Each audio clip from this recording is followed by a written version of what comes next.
యేసు మరణం తర్వాత 12 మంది శిష్యులకు ఏమి జరిగింది? 1 పేతురు. యేసు అతనికి కొత్త పేరు పెట్టడానికి ముందు పేతురు సీమోను. అతను మాత్రమే వివాహిత శిష్యుడు. క్రీస్తు అరెస్టు తర్వాత పేతురు 3 సార్లు క్రీస్తును తిరస్కరించాడు. చాలా సంవత్సరాల తర్వాత పేతురును రోమన్లు అరెస్టు చేశారు. అతను తల వంచి సిలువ వేయమని కోరాడు.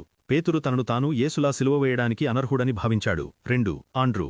ఆండ్రూ పేతురు తమ్ముడు. యేసును అనుసరించిన మొదటి వ్యక్తి అతనే. పేతురులాగే ఆండ్రూ అమరవీరుడిగా మరణించాడు. అతను క్రీస్తు శకం 60లో అకాయాలో సిలువ వేయబడ్డాడు.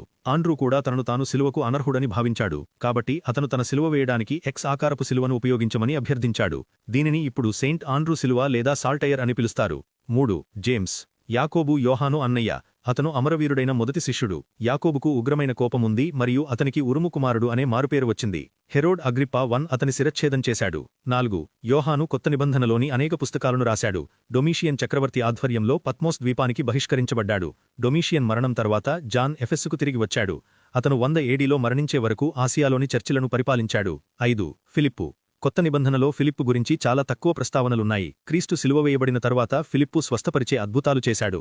అతను హిరాపోలిస్ ప్రకౌన్సిల్ భార్యను మతం మార్చాడు. కోపోద్రిక్తుడైన ప్రకౌన్సిల్ అతన్ని రాళ్లతో కొట్టి సిలువ వేయమని ఆదేశించాడు. 6 బార్థలోమ్యూ. బార్థలోమ్యూను నతనయ్యేలు అని కూడా పిలుస్తారు. అతను భారతదేశంలో బోధించాడు. మత్తయి సువార్త కాపీని తీసుకువచ్చాడు. తర్వాత అతను అర్మేనియాలో బోధించడానికి వెళ్లాడు. అతన్ని సజీవంగా తోలుతో కొట్టి శిరచ్ఛేదం చేశారు. 7 థామస్. థామస్ను అనుమానించడం ఒక సందేహాస్పదుడు, కాని యేసు అతన్ని తిప్పికొట్టాడు. థామస్ భారతదేశంలో క్రైస్తవ చర్చిను ప్రారంభించాడు. అతను మలబార్ తీరం వెంబడి బోధించాడు. అతను 72 ఏడీలో చెన్నైలో ఈటతో చంపబడ్డాడు. 8 మత్తయి. శిష్యుడు కావడానికి ముందు మత్తయి పన్ను వసూలు చేసేవాడు. యేసు మరణం తర్వాత అతను ఇథియోపియా మరియు ఈజిప్టులో సువార్తను ప్రకటించాడు. రాజు హిర్తాకస్ యువకన్య ఎఫిజనియాను కోరాడు, కాని మాథ్యూ ఆమెకు సమ్మతి మరియు చట్టబద్ధమైన వివాహం గురించి బోధించాడు. రాజు కోపపడి మాథ్యూను కత్తితో పడిచి చంపడానికి ఒక సేవకుడిని పంపాడు. 9 జేమ్స్. ఈ జేమ్స్ అల్ఫాయస్ కుమారుడు. అతన్ని కొన్నిసార్లు జేమ్స్ ద లెస్సర్ అని కూడా పిలుస్తారు. అతని విధి గురించి చాలా తక్కువగా తెలుసు. అతను దిగువ ఈజిప్టులో సిలువ వేయబడి ఉండవచ్చు లేదా రాళ్లతో కొట్టబడి ఉండవచ్చు. 10 తడ్డయిస్. తడ్డయిస్ను యూదా ద జీలట్ అని కూడా పిలుస్తారు. పెంతకోస్తు తర్వాత అతను ఉత్తరాన ఎడ్డెస్సకు స్వార్తను తీసుకువెళ్లాడు. అక్కడ అతను రాజు అబ్గర్ 1 కుష్ఠవ్యాధిని నయం చేశాడు. అతని విశ్వాసం కోసం అతన్ని కొడాలతో కొట్టారు. 11 సైమన్.